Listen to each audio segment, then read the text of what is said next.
Law 3, the law of process. Leadership develops daily, not in a day. What matters most is what you do day by day over the long haul.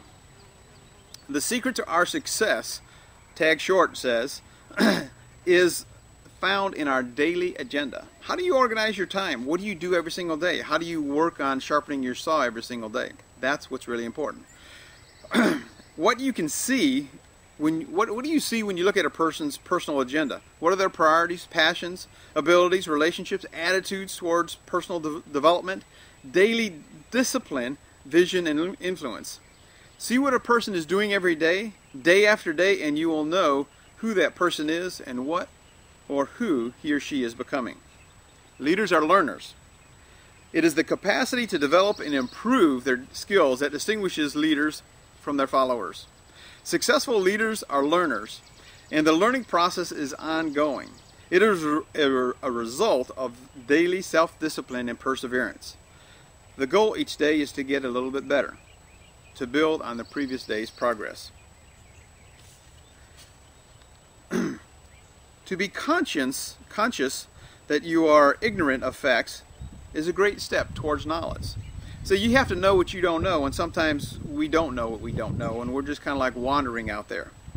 Here's a question that changed John Maxwell's life, and I encourage you to really think about this. What is your plan for personal growth? What is your plan for personal growth? How are you working on yourself? Leadership is the daily practice of working on yourself. It does not and will not happen in a day. You need to have dedication. To become an excellent leader, you need to work on it every single day. And in closing with this law, if you want to be a leader, the good news is that you can do it. Everyone has the potential, but it isn't accomplished overnight. It requires perseverance, and you absolutely cannot ignore the law of process. Leadership does not develop in a day. It takes a lifetime. The fourth law of leadership, the law of navigation. Anyone can steer a ship, but it takes a leader to chart a course. What's your vision for your team, for your business?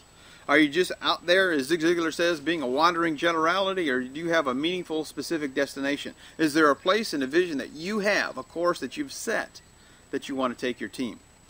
Think about that for a second. Think about how all of these principles apply to your life, especially the law of navigation.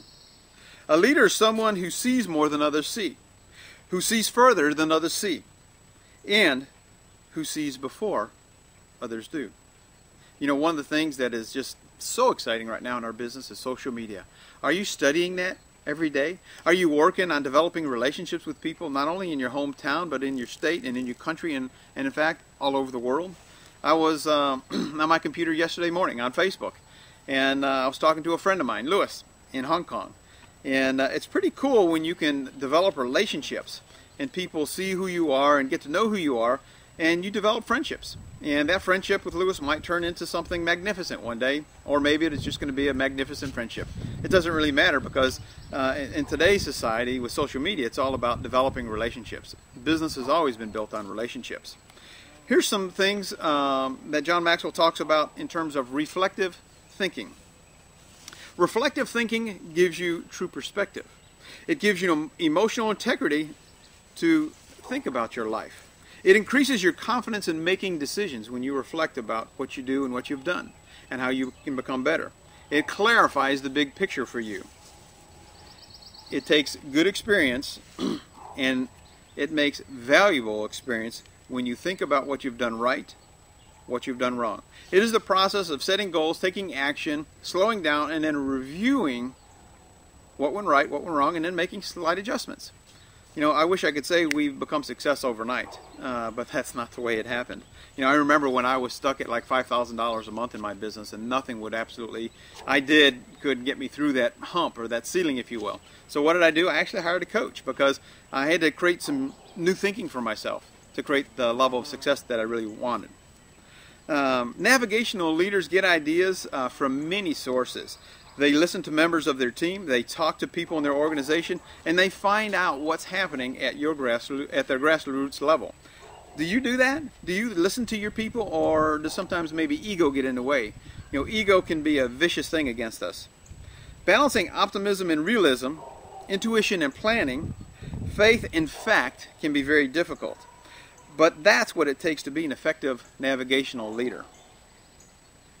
If a leader can't navigate the people through the rough waters and the rough times, his ship is liable to sink. Your business is liable to sink. You know, every business has challenges. Sometimes the media, the media more times than not is negative. And there's quite often, if your business is of any side in your company, there's going to be challenges, there's going to be negative press. How do you handle that negative press, and how do you build confidence around that? That's what navigational leadership is about. It's about creating a chartered course for you and your team. It's knowing where you want to go. John Maxwell has developed some strategies that he's repeated for leadership in his ability to lead. And I just want to share those with you. Predetermine a course of action. Lay out your goals. Adjust your priorities. Notify key personnel. Allow time to accept the new ideas. Head into action. Take action. Expect problems along the way.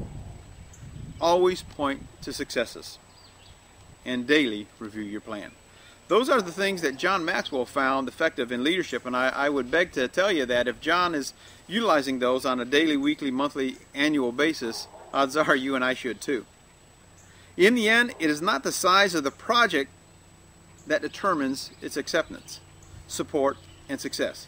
It's actually the size of the leader. That's why I say that anyone can steer a ship, but it takes a leader to chart a course. Leaders are those who are good navigators, but they are capable of taking people just about anywhere they want to go. That was chapter 4, the law of navigation. One more thing, it's important. Take a few of these principles that we talked about here today and apply them to your life. And if you haven't ordered this book and you haven't gone through this book, go to Amazon.com or your bookstore and get it right away. It'll have a significant impact on your life. Apply these principles. Don't just study these principles, but learn them and apply them to your life. I hope this has been helpful to you. My name is Petrovick, and make it a better than terrific day. Take care. Bye-bye now.